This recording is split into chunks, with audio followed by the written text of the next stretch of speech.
the Brooklyn Nets. The Brooklyn Nets became the first American sports team to enter the metaverse. It broke today with the Metaverse. The Metaverse. It's over 100 cameras. They got a whole operation. I actually put a clip on Instagram about it, where it's a simulated reality, kind of like looks like a video game. Looks like NBA 2K with better graphics. And yeah, they announced it today. They put out the visuals of it today. Not a lot of details about like how people can actually access it, but they are first to market. So this is I want to have a conversation about a few different things. So I'll ask a few different questions. But first and foremost, what you guys think about this? We saw this coming. When I first saw the Oculus and I used to get the NBA League Pass, one of the things that they used to offer, the first thing they offered was you could actually pick your seat in the arena, kind of like when SeatGeek shows you where you're going to sit, and so you can sit and watch. So we kind of saw this coming. It was very interesting to see it. Now, I don't think that was a live game because I know like they're on the road tonight, and so it was interesting. It was like, are you going to be watching a live game or are you going to be watching a replay? And so the basis of it is 100 3D imaging cameras throughout the arena, and they record and they can actually put images like in a second. And so it'd be interesting to see, like, you can, based on that technology, you could be standing on the court while the game's going on and be fully immersed in it, which is pretty crazy. I mean, that pretty much changes courtside seats, right? Yeah, well, first shout out to 19 Keys who allowed us to try out the HoloLens of Microsoft. How you like it? Crazy, right? We didn't really have a full experience because we was kind of rushed for time. So okay. Yeah, I mean, I could kind of see the potential in it, but it was like set to his setting, so we didn't really get the full experience of it. I don't think. You play with the Oculus yet? No, yeah, I haven't. Troy has, but so that's fully immersed. This is more like spatial reality. Yeah, this is the spatial reality. But we tried it and put it on Instagram, and a lot of people. It was a lot of negative backlash. I don't know why. We just tried on the glasses. I'm not telling you. What was the feedback?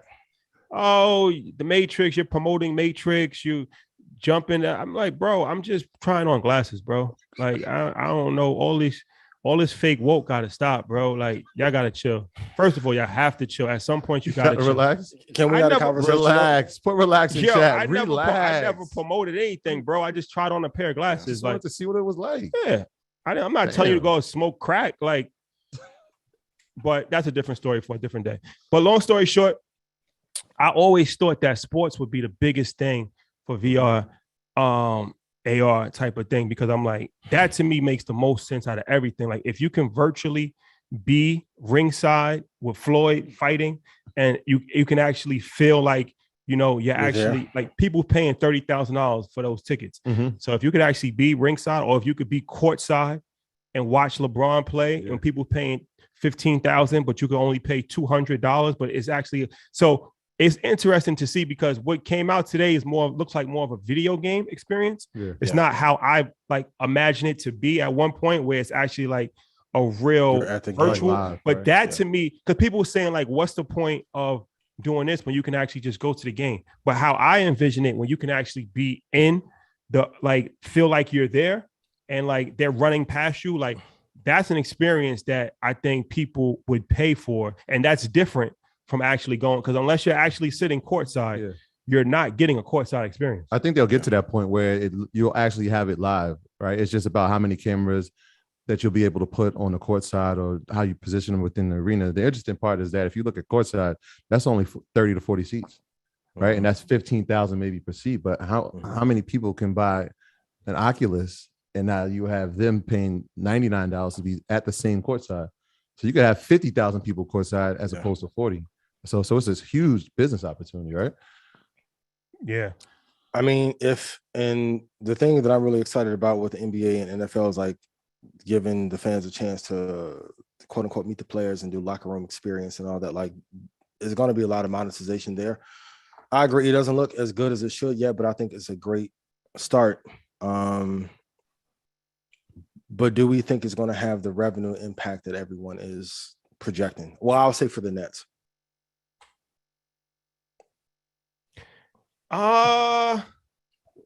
It's innovative as hell. Yeah, I don't think right now, probably not, but I think in the future it definitely has potential. And that's another thing too. People's like, I heard people in the comments saying, or I saw people in the comments say like metaverse is overused thing.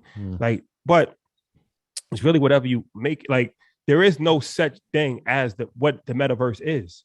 So it's really, people saying like, well, everything, they call everything the metaverse. Yeah, well, I mean, it's very broad range. If you even look at the definition of it, it's even Web 3.0, these are very broad range topics. So VR, AR, augmented, all of these things can be called metaverse. If you want it to be called metaverse, we're making future right now. Like future's happening right now. So you can't say we're calling everything the metaverse. Well, I mean, technically, it fits in the definition of the metaverse. They used to call everything the internet in 95. How'd that work? You know what I'm saying? But and this is a conversation we had earlier, was like, I think if it's done right, I could see them using it in the next 2 seasons and making it profitable. Yeah. And it has to do with the gaming devices that were being sold. We were privy to some information earlier. They were like, yo, if you look at the sales of the PS5, which was limited because it's out of stock, and you look at the sales of the Xbox, which is limited because it's out of stock, was it one of the number 1 selling gaming platforms? The Oculus.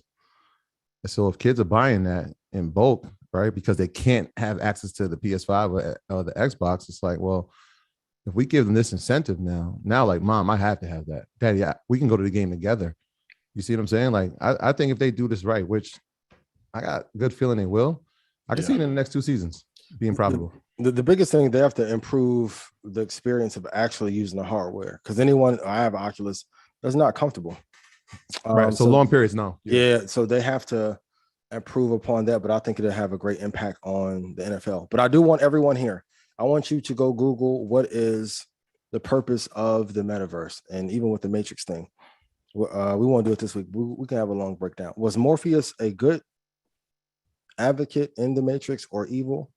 And if you look according to Greek mythology, Morpheus is the god of what? I'm gonna tie it into a bigger point next week. I was good at Greek. That was like 9th grade. Do your research, but I want to stay on this topic for a little bit because you hear people like, they telling us to focus on buying land in the metaverse while they buying land in real life. The vast majority of people have not bought any land in the metaverse. And the vast majority of people that have purchased land in the metaverse, they're millionaires. They have land in real life. Yep. So you paint narratives for people that's just not true. Like, if you're working a 9-to-5 job and you're just struggling to get by, you're not gonna buy land in the that doesn't make sense. The people that are purchasing land in the metaverse for $50,000, $450,000, they're millionaires. You're not purchasing a $50,000 land in the metaverse if you're not a millionaire. It's common sense. So it's and some of them are doing it for marketing too. Not to cut you off, but I mean, it's just a lot of false narratives that's being, like, I feel like this technology. You want to fight it, fight it. It's not going to change if you fight it. So I'm not saying you have to embrace it one way or the other. I don't have a horse. It doesn't matter to me. Yeah. But people, if you don't tell somebody the information, they say we was left out in the dark and they pulled the fast one on us. Yeah. You tell somebody the information and you're pushing a narrative and you're doing the devil's work, you can't have your cake and eat it too. Either you want to be informed or you don't want to be informed. Our whole platform is to inform you. Now, what you do with it is up to you. I'm not telling anybody to do anything, but it would be irresponsible for us as a media company not to report on and inform you of what's going on. And this is one of the number one things that's actually going on. So what we supposed to do? Not report on it, act like it's not happening. And then 10 years from now, the whole world is a metaverse and they're going to say, nobody told us. We ain't know. Let me report on one other thing, Ian, real quick. So go ahead. And this is big too, since we're talking about the so Walmart on December 30th, 2021, they entered the metaverse, right? So they're trying to create their own cryptocurrency and collection of NFTs inside the metaverse. They actually filed patents for virtual currency as well as non-fungible tokens, which we know as NFTs. And they have intent to make and sell virtual goods inside of that world. So you're talking about the number one retailer in the world that is now planting their seed inside of this space that, well, you guys are the Matrix is, I guess we should call it, right? So let's talk about a few stocks that are leaders in metaverse. I'm gonna go over the obvious. Microsoft, Meta, Amazon, Apple, Nvidia. I know people are going to say, well, we already heard these companies. People like it's so crazy. Mm-hmm. People just like stuff that they're not familiar with. So I'll give you a couple that you're not familiar with. Let's do it. DLR. So Digital Realty Trust. Mm-hmm. You up on them? Mm-hmm. So that's they compare it to like the gold rush with the pick and shovels theory. Like most people that made money in the gold rush wasn't from actually finding gold. It was the people that were selling like the pick and shovels to the people that's trying to look for gold. Mm-hmm. So the same thing with the metaverse, where these guys are, they have data centers.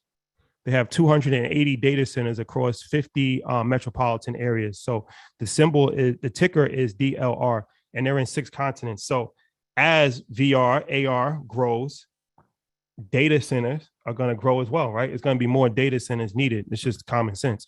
So that's something to consider. And they pay a good dividend. So the dividend was $1 in 2005, and the dividend is $4.64 now. And it's up 84% over the last 5 years. Another one is Autodesk, ADSK. You up on them? No, not that one. So we talked about it 10 months ago. Okay. So yeah, it's a good refresher. They sell 3D simulation software. So very complex 3D structures. So if you look at their chart, they've been killing for the last like decade, 5 years. So they're another one that's probably going to benefit from this whole metaverse, virtual reality, AR. My graduates from my school being Forbes, bag drop. Bag drop. A mic drop, bag drop. Bag drop.